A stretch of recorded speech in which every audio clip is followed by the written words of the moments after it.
Hello, everyone. Welcome to Tea with GPS, informal conversations with thought leaders in India and abroad. Today, we have two distinguished diplomats of India, married to each other, going to tell us their experiences as a couple in the Foreign Service. Foreign Service itself is quite mysterious. Many people do not know what we actually do. But when it's a couple, with the attendant problems and adjustments and so on, it could be even more mysterious. That's why I thought we'll get you to speak about it and tell us whether there have been. It is of course definitely advantageous. There's no question about it. Because two brains will be better than one, and definitely you will work with each other very intimately, and therefore there will be certain advantages. But there could be other problems like children, where do they go, with the mother or the father? Those questions may have created problems for you, but maybe not. So I want to give our viewers a view of how you operated all these years as a couple for foreign service. Anil, can you tell me how many foreign service couples or married couples are there? Do you know? Thank you, sir. First of all, let me thank you for inviting us to be on your show. We've watched many of these episodes. Always find them very interesting. So, personally, it's a great pleasure to be here today. I'd like to, I think the number of couples in the foreign service keeps on fluctuating. But at any given point in time, it's not such a big number. Between 10 and 25 is the figure. Currently, we have somewhere around 18 or 19. That's what I'm given to understand. But of course, it varies from year to year. Now, Who was the first couple, the Ballas? Or who? yes, Yes, the certainly the Ballas were the first Ballas. couple. Correct. Yes. Then, of course, Rajiv and Veena we know very well. Yes. Who are the others? So I think when we joined the service, we were probably the eighth, if I recall correctly. But Deepa can correct me, if I'm not right. There were not too many at that point in time. Over the years, I think slowly the numbers increase as because the intake of foreign service officers also started The increasing. intake of women increased. I think that also. Intake of women increased as well. So The picture with the minister this week, it's mostly women. Yes, right. Yeah. And so naturally there might be more married couples in the service. And what do you think, Anil? It has been beneficial to you to have Deepa next to you in all these diplomatic assignments. Well, there is no doubt about that because you share a similar kind of profession and outlook to life. And, the Foreign Service has been quite generous as far as postings of couples abroad is concerned. So over the years, we found that, it's been a definite advantage to be with your spouse at a station of posting. Of course, when you get senior, the problems start occurring and you obviously cannot be posted together. But when you get married in the service, you've got to be prepared for that eventuality. So that, the mindset has always been there. So it's not been such a problem of adjustment. And also, in our case, I think we were able to stay in India till our children, the two boys that we have, were able to go to university. And after that, it was easier to go out on postings as heads of missions. And even though these were different places, they were close by. So it was not difficult. I think the advantage also lies with on the other side, the government also, in my view, benefits from couples because you have certain savings to government. For instance, on accommodation and on making sure that your transfers, etc., are then commonly shared. So that's a big expenditure which happens at least twice in a posting. And the government benefits, at the same time. So I would say that it's a good balance, and it has worked quite well so far. But the government has been, I won't say encouraging because your decision to get married or not, but do they welcome this? Do they see it as good for the government? Or do they think that it's too much of a nuisance to get you together in various places? What is their approach, the administration's approach? So So if the I could admin- answer that, I Yeah, don't please, think yeah. it was really planned. It's neither planned for couples to get married or any particular encouragement. Otherwise, we'd have far more couples than they are right now. You know, even when we got married, Anil says we were the eighth, but in a way there had been seven because if you remember, one of them, Nirmala Prasad, she had been married and then divorced. So there's not been the numbers that you would expect. That's one thing. I don't think the government either encourages or discourages, but once you're in, I think they're very accommodating, and we really can't complain. One did have problems in the early years, as you are very well aware, because I was the first woman officer to get married. It wasn't to do with us being a couple after the Muttama judgment, and which meant that I didn't have to take permission or even inform the ministry that I was getting married. And if you remember, the head of administration at that time was Ambassador S.K. Singh, and he laughed when he heard I got married, and I said, "Oh, and we didn't even know you were getting married." So we had gone through a long process, which you're quite aware of. So I think thereafter they do try to keep us together. We got the same language. We went to China, went to Hong Kong to do our language, and they did keep us together. But you do recall there was one other thing about couples, which I think Anil forgets, which was that in the initial years, a couple together didn't get the same FA, if you remember, for many years. So the first two postings, one of a couple, and here I don't want to make it gender specific, one of a couple got the full allowances, and the other person just got their basic salary and barely anything. So that's what And now you both get your salaries. There is no cut or reduction. no, sir, but that was a big battle. So when you talk about prejudices, it was a very strong fight. It was in the sense of we were too young to have led it. But I do recall after Prime Minister Rajiv Gandhi saying that, why should this be? Because after all, in India, an IS couple doesn't get, a less DA. And our ministry resisted it, JS establishment of the DA, and there was a lot of resistance. So there's always been, on one hand, that the system, the administration has been very supportive, but it's like in any place where you think, well, maybe they get a little more, maybe they're more privileged. So there's always this that happens. But I've always thought in posting a couple together, sir, maybe they are making a certain adjustment for us, but there's so many single officers who ask to be posted to different places for different things, for reasons, women and men. So I think that's all part of the game. Yes, I understand that. But since you mentioned the Muttama case, I was very much involved in that because at that time I was working with Mr. Jagat Mehta. That famous letter was drafted by me. So not that I had any prejudice against it. But the point that he was making was too many women are asking for too many concessions about posting and such. So one day he came to my office and said, we have to stop this. They should not expect. He said, no, not that we will not give it to them, but they should not automatically expect to be posted together or to soft missions, etc. But then it created a big storm. You remember that? And the lady officers revolted and a lot of things happened. But compared to that, we don't hear such stories anymore. Mr. Mehta had this rouse that when his wife had to marry him, she had to resign from the Foreign Service. That's right. But probably, which is why he did what he did, sir.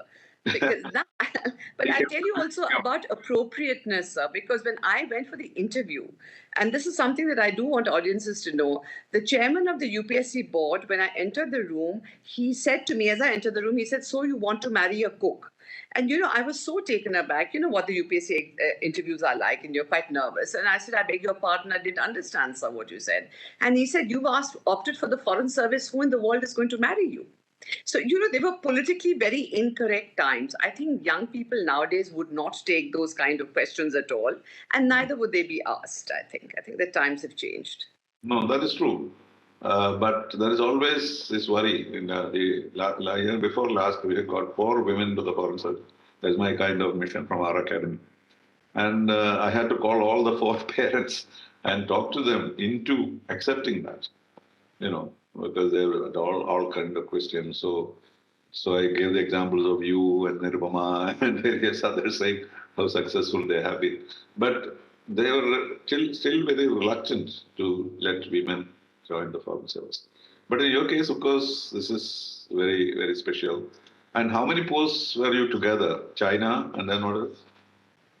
China was So I that. think we started off from Hong Kong. We were in China twice. One a little bit truncated for in my case because I had to go and join the United Nations for in The Hague from my second China posting. We were together in Geneva in the permanent mission as well. And of course, when I was in The Hague in the United Nations, the ministry was quite generous in posting Deepa to The Hague. She had to wait for a while because they had to transfer a post from elsewhere. But eventually it did happen. And after that, of course, we came back to headquarters as joint secretaries. So we were a little senior by that time. And when we went out, we went as heads of missions once again. So we had to be It was in the different Oman stations. and Qatar, was it the one? Yeah, so it was Warsaw and Stockholm and Oman and Muscat and Doha, and then it was Bangkok and Tokyo, and then I got to headquarters as secretary while Deepa completed her tenure in Japan. And after that, of course, in my last posting, because Deepa had finished from the Foreign Service, so we were together again. good. So you cannot complain really. You have had a No, not at all. Not at all. We have no complaints in that scope. all right. But how about the competition within the service? You are both very high flyers. Did you ever come into clash with an idea that one of you wanted to promote and the other did not want it? Maybe there is no such thing, but I'm just imagining. No, I I don't think so, sir, Yeah. because we did different. You know what happens in the mission when you go as a couple is you get completely different areas of work. So I think that the ambassador makes sure that you're not working in the same area. So in a way, what you do is you complement each other in what you do. And this happened also in Geneva. You would remember, sir, you were joint secretary at that time, you and Anil was doing disarmament, and I was doing the agencies in environment and climate change and so on.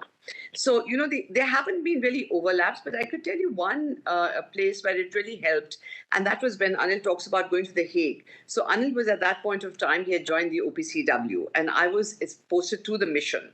And initially, I did not want to do the OPCW because Anil was there. And I said, I will do the bilateral. I didn't want to do the multilateral part of it. And then I was told by Ambassador Prabhakar, and he said, no, I trust you and I want you to do, cover the OPCW.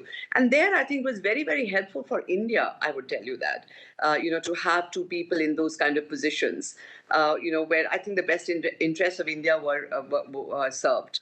So I think in that kind of place, it was a very special arrangement. Not many people have had that kind of experience. Well, was Tokyo your most important and significant post?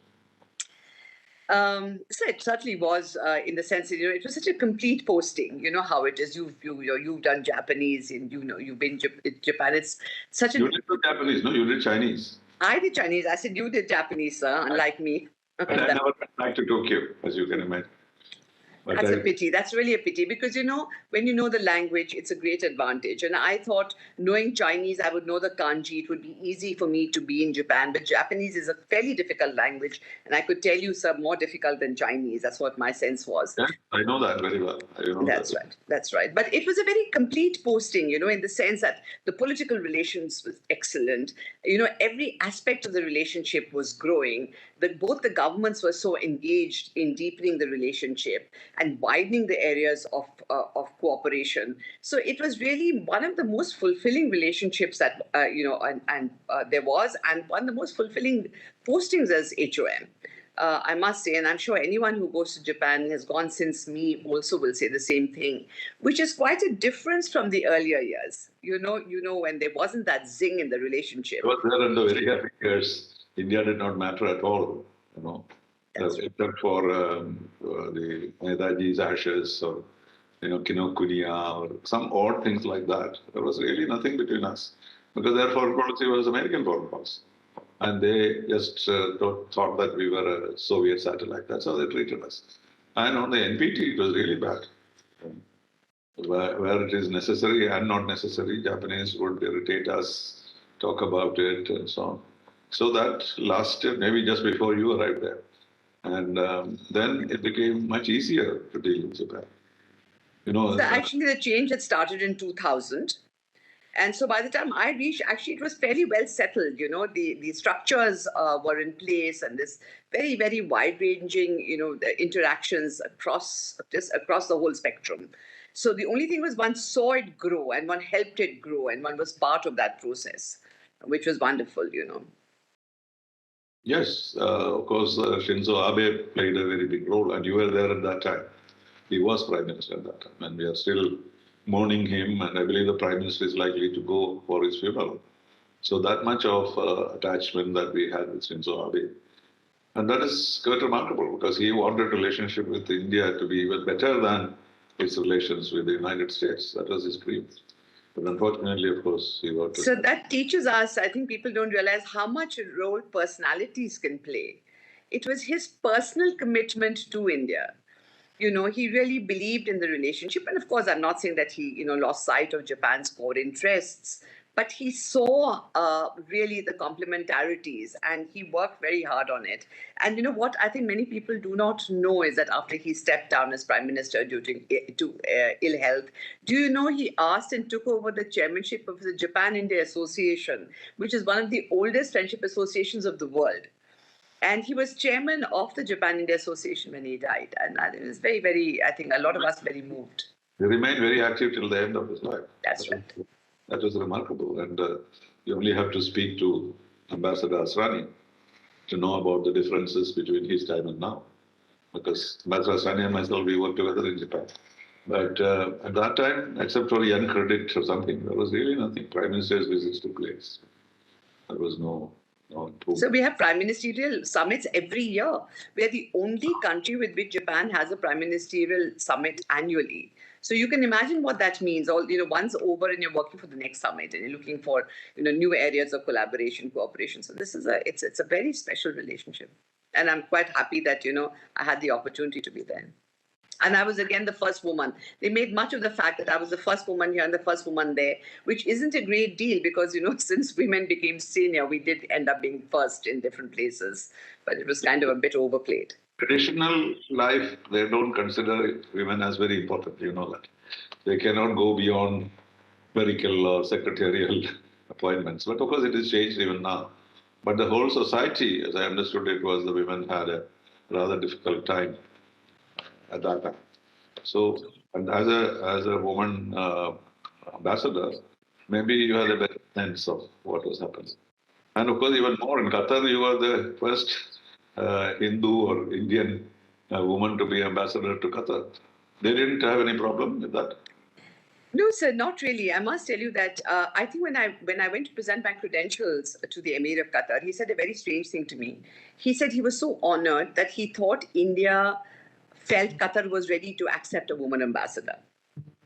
You see, and by the time what had happened was that the entire Middle East is changing because, there are women out there and there are women who are getting educated. There are lots of women in the forefront there. For example, the Emir of Qatar, his wife, at the time that I was there, his wife, Sheikha Moza, was very, very, very active in different areas in education, and she was very much a very important political figure.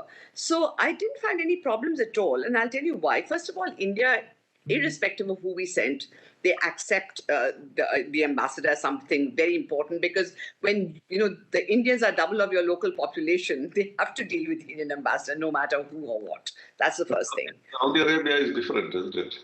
And maybe it'll change some. Maybe the Americans have sent a woman there, I think, at some point of time. We haven't so far.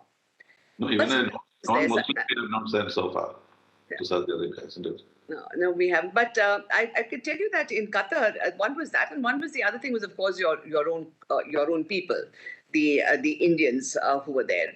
And sometimes it was perhaps a little more challenging to have them accept you as a woman than it was with the government. Indians had them all hesitation. Yes. Okay, tell Anil, what was your most interesting posting so far? So I've had some very interesting postings, and so it's a question which I find always very difficult to answer. Because there's been a whole range of multilateral posts and bilateral, of course, very interesting ones to starting with Poland and Oman, Thailand, and after that, I was Secretary East at headquarters, which was 2 years of very interesting work and experience. Yes. And finally, the posting in Italy, which was absolutely wonderful as well. Some things stand out in every posting. Uh, and in my last posting, for instance, I was able to solve, I would say, the Marines issue between India and Italy.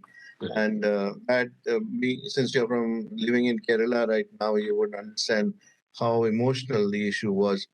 But of course, there were other instances in Thailand, for instance, the extradition of known criminals, which had been ongoing for a long period of time, the renegotiation of our FTA.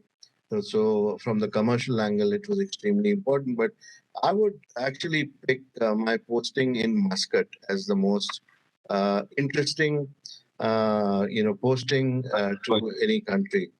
Why I would do that is because Oman for India is strategically a very important partner in the Gulf. It's got a long-standing relationship with India.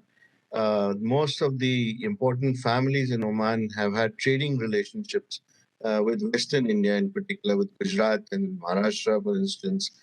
And currently, many of them are also, involved in activities with India.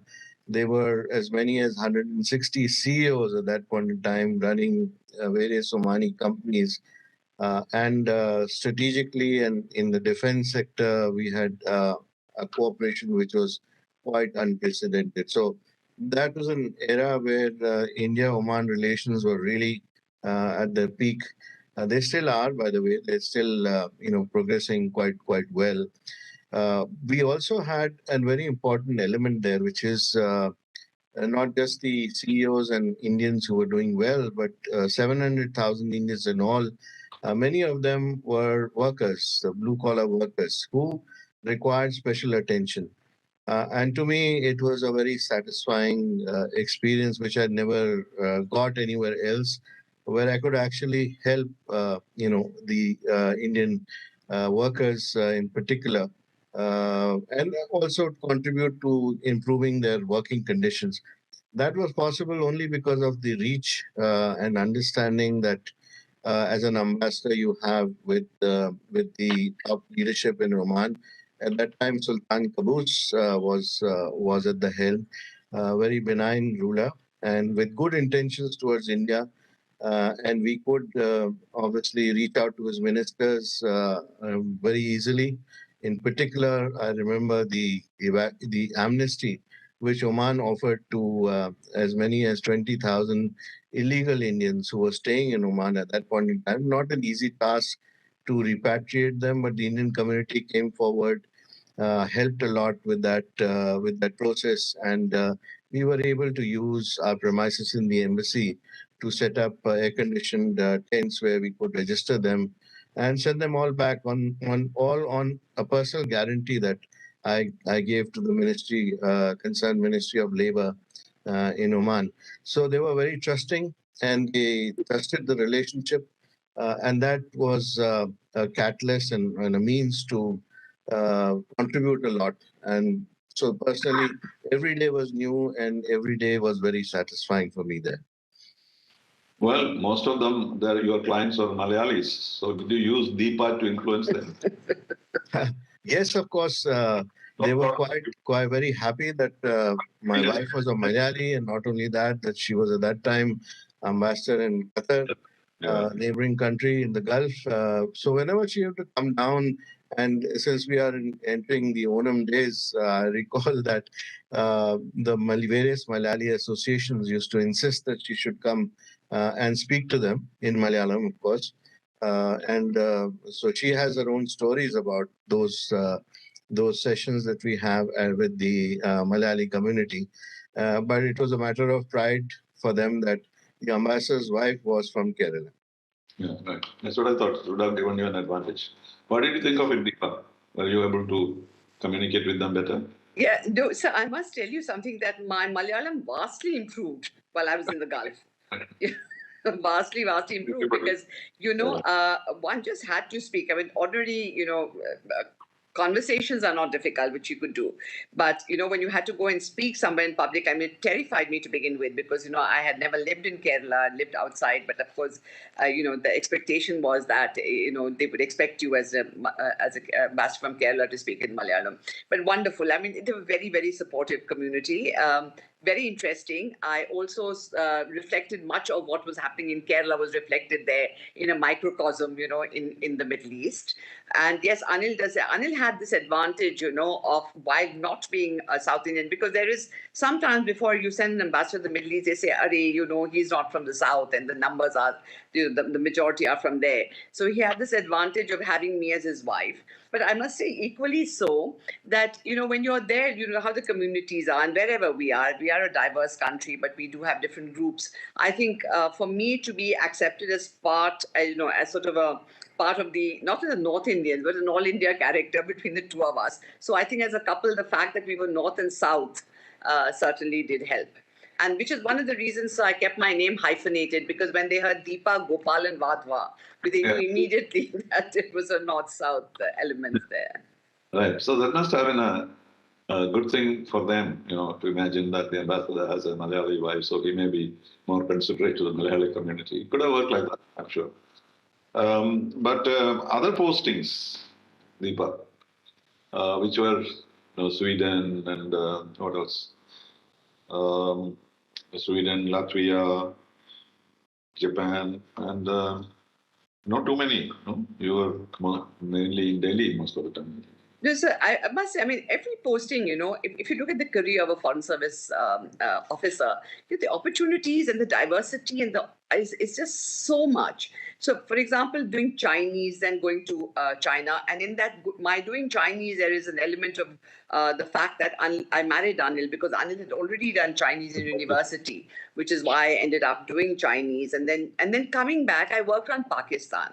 And that was, again, I must say that as this is nothing to do so much as a couple, but as a woman officer dealing with Pakistan. And we had 2 or 3 consecutive women who had worked on Pakistan, traveled there very often, and, got to see that country, saw a very key relationship at the very fundamental level. I was an undersecretary at that time. And then going to Geneva, being part of the whole multilateral process of climate change. You've been so involved with climate change, sir.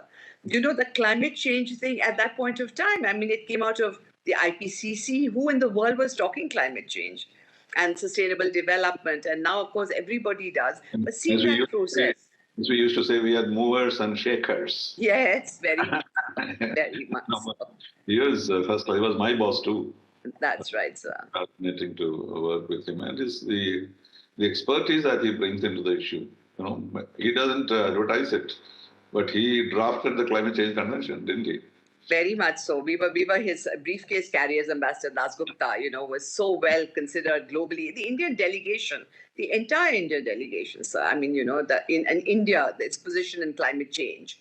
I think the world forgets how much we contribute to that process and the interests of the developing countries. So I think the multilateral, the whole, dealing with the multilateral processes and diplomacy was very interesting in itself. There has been slippage, right? If you look at the Rio de Janeiro all the way down, you will find that there is a lot of slippage in all these agreements that we reached. And it's almost like India-China relations. Agreements there, but nobody seems to worry about it. So there has been a deterioration in the climate change debate. Certainly, sir. But I'll tell you generally from your time, you were my boss in the way that you were in headquarters to now. I don't think the UN per se carries the same weight and importance in our system as it did in those days, the importance that we gave to the UN. And I think the blame lies pretty much with the UN. As to what has happened there and the way it's still something which is so completely out of sync with the times. I think that is what has happened. But in the UN, other than the member states. So the UN has no particular strength in this. because once they come to an agreement and then start slipping, there's nothing that the UN can do. It is the will of the people, will of the members, and the developed countries are completely stuck on certain things. So it is the developed countries, I think, what has happened, the solidarity of, whether it was the G77 or of NAM, that solidarity came apart. And it came apart because the West tried very hard to pull it apart. As you would remember in climate change, they formed the small island states, the little groups, the LDCs. They broke apart the solidarity of the developing countries. And then that, of course, got It broke reflected. away. The small island states broke away, OPEC broke away. As chairman of the G77, I had very few countries left with me. So it was very tough at that time. But it's very interesting because these things we cannot judge by what we actually achieved, but if we worked very hard and made your contribution, that's all that one can accept. Anil, your own multilateral experience. You were at the Yes, sir. So my multilateral experience is 14 years of disarmament, and partly you were in New York, posted there when I used to come travel from Geneva with the to first the first committee and UNDC, etc. Now we've seen how the disarmament agenda has also unraveled. You were talking about climate change, but today in those days, of course, when I was doing this, mainly it was the East and West conflict and the contradictions that they had in everything that you did in disarmament. But at least there was a balance and there was a give and take. So we were able to negotiate certain important treaties. And that's how the Chemical Weapons Convention came about, which I was involved in my 3 years in Geneva. And that's how I ended up working in the secretariat for the OPCW when it was formed in The Hague. So it was of course, the government of India sponsored and they desired that I had to work in that secretariat because of the expertise. There were not too many people at that time, and that was a good experience for me. So for working in the secretariat itself, rather I was than working in the secretariat of the OPCW and seconded by the government of India. Sorry, with sir. the secretariat, what was your experience? Yeah, Because I so that's a unique experience because working within the system, you come to know how the system views India. Because we always view the UN system and the international organizations from a certain angle. But from their point of view, India was, of course, very important as a voice. But at the same time, India was seen as quite obstinate in its positions. And that is because we always have, and I think that's a tradition amongst Indian multilateralist diplomats, that they negotiate quite hard, they stick to their positions, and if nothing works, they just walk out. They don't want to join agreements which are not, which are actually inimical in many cases to them. So that's a trait which defines the way the UN views India. Lately, we've seen a shift over there because now we're seen as consensus makers rather than consensus breakers. And that there was a time, for example, when the CTBT was being negotiated, that India was seen as very hard line. But at the moment, our positions have if changed. you put Chukku Ghosh there, what do you expect? Yeah, so, Not now, so that's a ever. good Not, example. not now, ever. Yes, People don't she know was what quite to tough expect.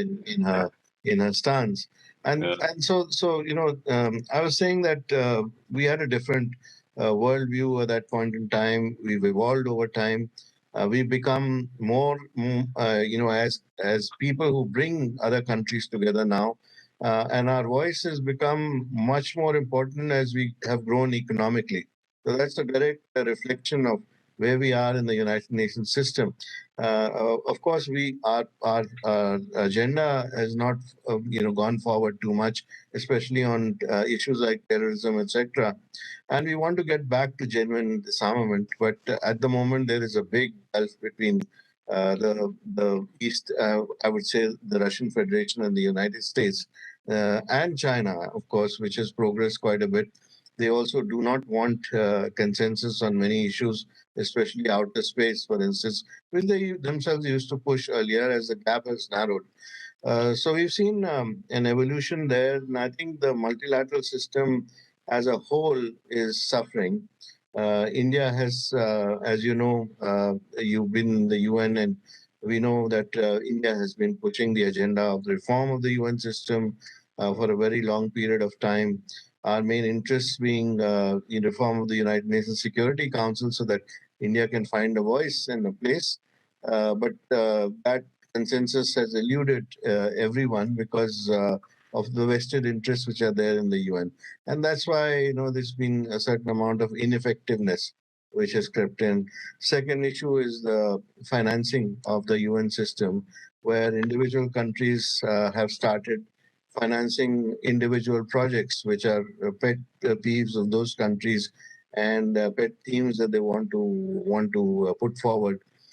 Even the international organizations, like for example, my experience with the agriculture-based organizations in Rome, the certain countries were pushing their own agenda because they wanted to benefit from that particular agency in that field, but not bothered about the general good, what the agency was doing. So this is the whole evolution of the system, and I think the UN will have to seriously think about it, and member states will have to actually do this. Nothing else can be done at the moment. But do you think that the worst moment in UN's history was the time when it could not even meet to consider, the pandemic in the Security Council? Yes, China, that's been a called a meeting.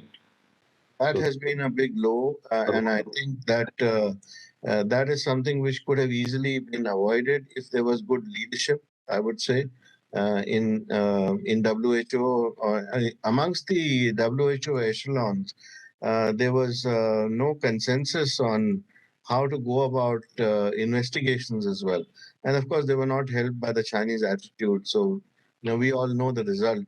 And that's why India has specifically asked for the reform of the WHO in this case, and specifically many countries have asked for that.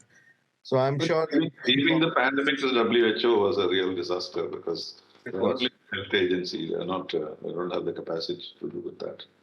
correct. Cool. And Deepa, what else? Which other posting did you enjoy most? So Sweden. that's it. Every posting comes with a specialty. I'll tell you about Sweden. So there's some postings like say Japan, where really the agenda is quite directed from headquarters, from Delhi. They have a greater role. You're kind of an executor. Of course, you can come up with ideas and which you are supposed to do, and then that gets realized into some sort of agreement or whatever. But I think what was very interesting for me was my first ambassadorship, which was Sweden, because it was a trouble-free relationship. We were two democracies. We believed in the same value systems. There was an ongoing. There were some investments from Sweden which were very old, which went back into the 50s. And then in terms of ODA, they were an ODA giver. So it was kind of a very placid relationship.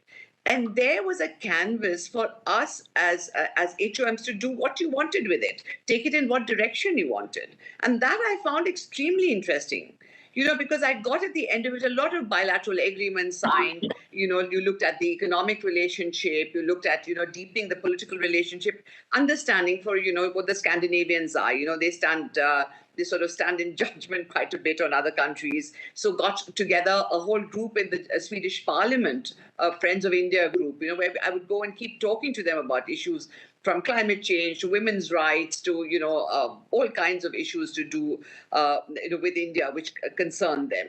And so I found that really somewhere where Delhi honestly was not so involved with the relationship as it is with other countries, the neighborhood or Japan or any country in Europe or the Middle East, but that gave you a lot of more flexibility to be able to put your imprimatur on the relationship. And that I really quite enjoyed. So I think, when you go to different countries, it gives you different kinds of opportunities. But all of us as HOM, certainly, we can, in many ways, direct the relationship in one way or the other if we have the support of New Delhi, our government, and of course also, that they concur with what we want to do. So that is what I would recall about Sweden.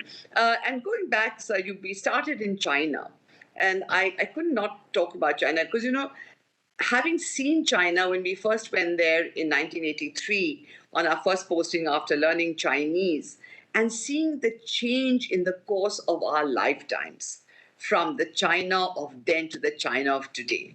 It's been, I think, quite an experience to really see this development. And from where it was, I would at 83 put it really in some ways behind India, the India that we knew in those days, to where it is now. And this tells you also that we can do it as a nation. I think in building our economic heft, I think it's possible for us to get our act together and do it. And one does have one's admiration for what China has managed to do. One cannot but have it. I mean, whatever. I mean, the assertiveness, the direction that it is taking now, certainly is not something that one can condone in any sort of way. But just in terms of improving the livelihood of the people, the economy of the people, the kind of great strides that they made, and a life in the Foreign Service permitted you to really see that change, and at various points be part of that. We at least have a ringside view of that evolution. That was fantastic.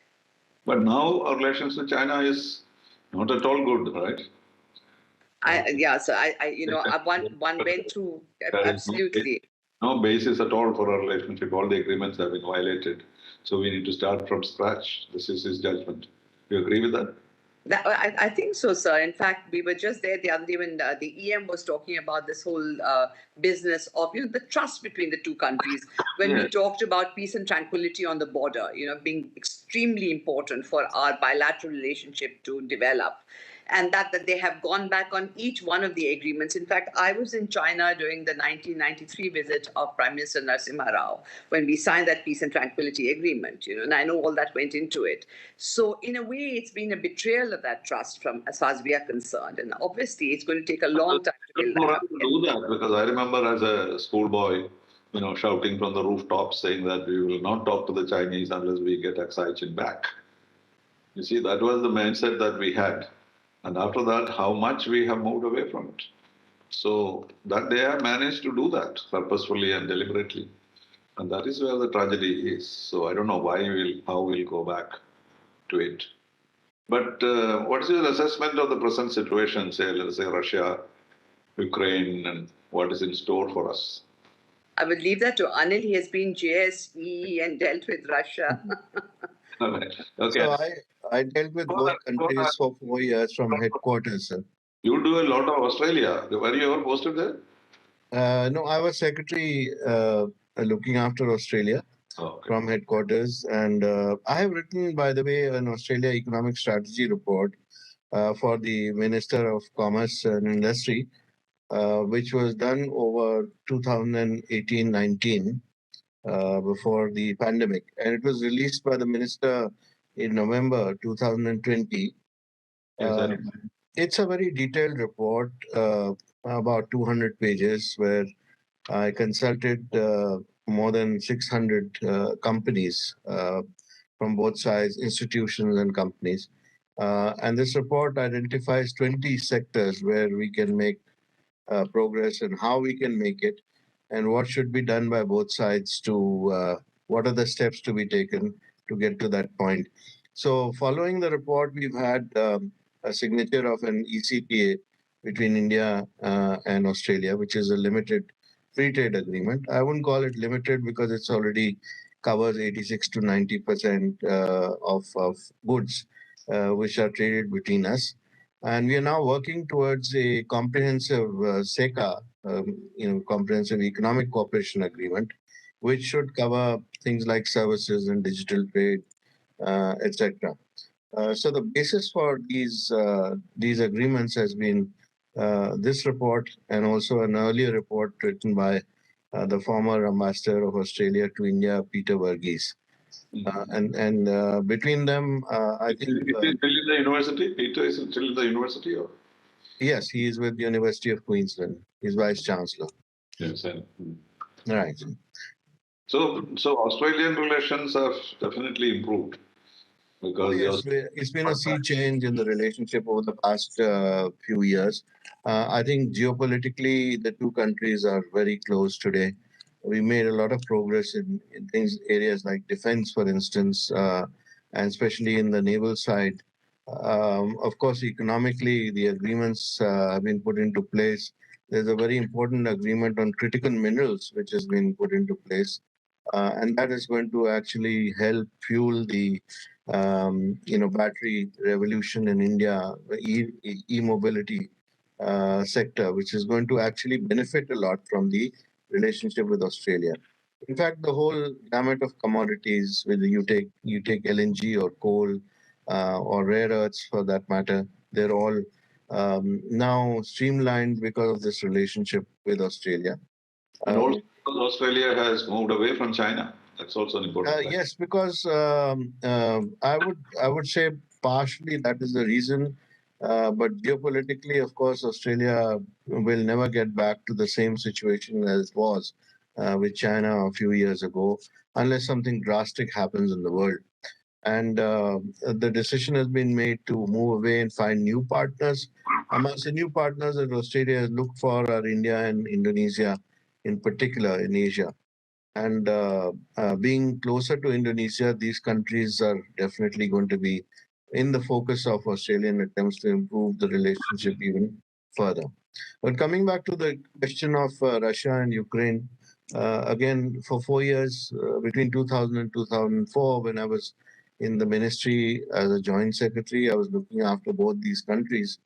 And things have changed a lot since those days because obviously, in my opinion, it's been a constant irritation as far as the Russians are concerned to see attempts by uh, European countries and NATO to expand closer to their territory and next to them.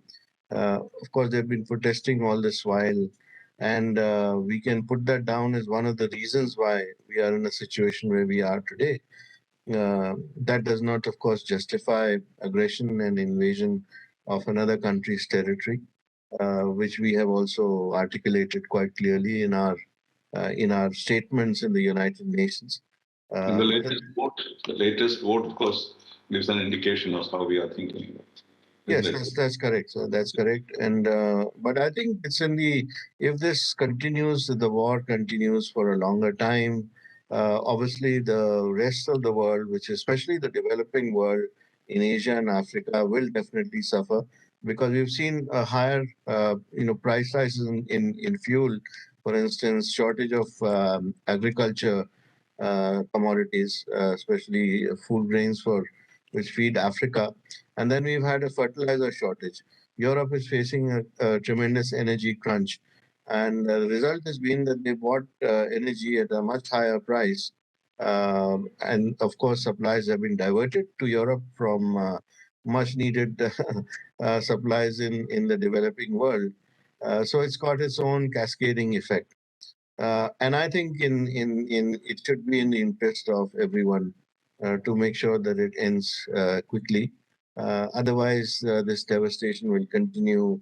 And also, if you take it together with what's happening in the world in climate change, for instance, if the world doesn't get its act together, it would be a catastrophe to have climate change, which would lead to further shortages of food, for instance. Right? I mean, Sri Lanka is the first instance of such things happening. Absolutely. Two questions. One, your career after retiring. I've been writing about it, that our officers, in fact, that many people say you are working harder than you used to. They don't know how we used to work in the missions, right? They keep telling me, you're writing so much, but we are writing even more in the ministry, except that nobody read them. It was all, filed away in the. So it has been a satisfying period after retirement. I know, Deepa, you are in some, what is it, Mind? What is the Right. group that you're working in? That's right. Right, so that is right. I think, we never really quite thought or had the time to think about life post retirement while we were working. Quite honestly, I mean, till the last day, till the day you retired, there was just so much to do. But I'm really surprised at the sort of world that has opened out to us after we retired.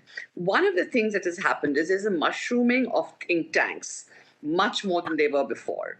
And so there is many more opportunities to participate or to be part of these think tanks and the discussions that they have, the papers they cover. Universities.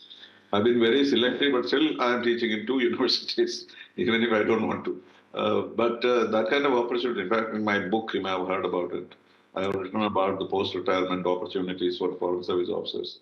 And I have listed all the things you can do. You can go to the Work Council for World Affairs. You can go to the National Security Advisory Board. There are so many things one can do. Of course, particularly if you are in Delhi, even more. But even sitting in Trivandrum, I find it hard to respond to all these requests that you receive. And so the impression that we are working harder is not true, but we are working hard. So, But it's good that we keep because there is an expertise that there is. You see what happens very often with the IAS or so. You believe that they have an expertise, whether if they've been agriculture secretary or steel secretary or whatever. But we also, we have an expertise in the sense even with the corporate world. So one of the things, as I was saying, is being associated with think tanks, and I'm associated with the Institute of Chinese Studies. I'm associated with a think tank in the Northeast that works on the development of the Northeast, and there's Japan is very involved in that, and the connectivity of the Northeast with the rest of that part of Asia. Then, of course, there is the Vivekananda Foundation, several other think tanks who keep our own ICW, who keep calling us to talk on different things. So there's that keeps you mentally alert. The other thing, of course, is that pandemic made it all into Zoom conversations, but still, without that, we would have been suffocated. Absolutely. I mean, I don't know how we would have gone through COVID. And so actually, this is something that this is the interaction with the corporate world. Because certainly after 1991, all of us got so much more involved in the economic part of diplomacy.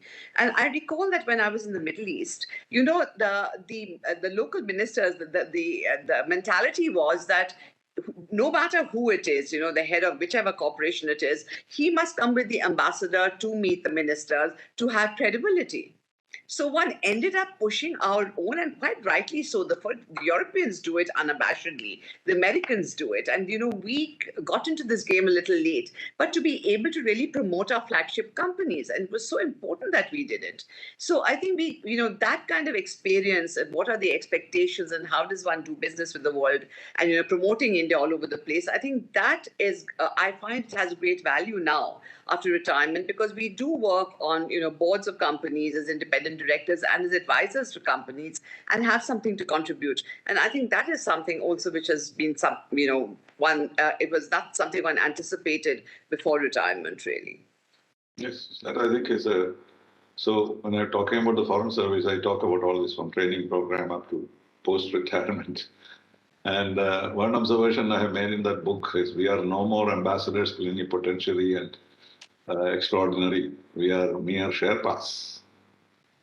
Now there is an official designation of a Sherpa. Amitabh Kant is a Sherpa, right? We don't seem to have adjusted to that. We still think that we are.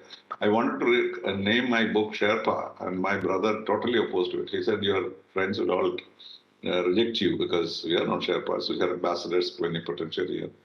So, but the reality is that we have moved from a decision-making process to a preparation process. And that appears to be a major change. And it will become more and more. And Anil was lucky enough to have retired from the ministry. That gives you an advantage. Because when you go from a mission, you have to again rebuild your contact system. So many people told me you must go to the ministry and then retire, but I didn't have the opportunity to do that. But I think it's a good thing that Anil did. And the last question is about children. I don't know whether I should ask Deepa or Anil. How have they performed? Are you satisfied with their performance? So I think the biggest issue that the children have is to move from one place to another. This is a major issue they face when they're young. In our children's case, it was not so many moves involved. Perhaps three moves, which helped a lot. but they still would not have liked to do that. That's one issue. I think that's an across the board issue with the foreign service. But We've all done so well. We have no yeah, reason to regret it. so after that, It's because good they to know. become citizens of the world, so to speak, so they have a broader outlook, in my view. And both of them have studied in the United States for university, partly because it was the admission dates for Delhi University here, where they were studying in school, had already passed because they were in the British system. So the results would come out late. So obviously they had to apply for studies outside, and they now realize that the experience that they had living abroad has stood them in good stead. They're both bankers today, one in Dubai and one in Singapore, and they have a ease of communication with all kinds of nationalities, which comes very easily, very naturally. And had they not had that exposure to various schools abroad and to various nationalities while they were studying, that would have been a little more difficult. That's the I impression. think that foreign service children have done very well in the circumstances that because their education is much broader and they may not have got gold medals in the university because they'll not be in one university for long. But the education that they have is very broad and very, what shall we say, thoughtful. And so that's why I think most children have done well. And yours is no exception. Right, Deepa? So I agree with that. I mean, as Anil says, they're really world citizens. They've been all over, and the experiences that they've had, I think that is really unmatched. But there is certainly on the downside is the issue of identity. When you've been out everywhere, I think they struggle a little bit with that. But our children, do they have that problem? Because they live in Indian circumstances mostly. And so, you are the ambassador's children. So why should you have any identity? No, so in the sense of, if you are you're bred and brought up and do your basic education in India, you're far more grounded in what is India. So here, of course, there were children of Indian diplomats, and therefore there was a lot of, of Indian, probably much more about Indian history and civilization and culture, Indian positions, which were part of our breakfast conversations. But, to be moving from here and there all over the world, I do think that strong sense of identity, which comes of being completely in India, perhaps that is one thing which is lacking. I mean, they feel Indian. That's what my point. But and that is the reason why our children do not join the foreign service or the IAS, because their education is not India oriented. I took my son to St. Stephen's to prepare for the civil service, but he decided no, because he said, I don't know India, so how can I? So, of course, he has done well, but the point is that was a hesitation on his part to go into India in a substantive manner. But we are happy as you are. All right, Anil, thank you very much for this very interesting conversation. I'm sure many people will learn a lot from your experience. And I'm so glad you were able to spare some time. It took us a long time to work this out. Because both of Thank you. Thank you for this opportunity, sir. I call it the power couple of India. So you have to be busy. Thank you very much, sir. Great pleasure to be on the show, and always a great pleasure to speak to you. Since we don't see each other often enough now, we should. Now I think travel has started. Now I make one-day trip to Delhi, so I don't have much. Please do see us when you're there, please. All right. Thank you very much, sir. Thank you. Thank you, sir.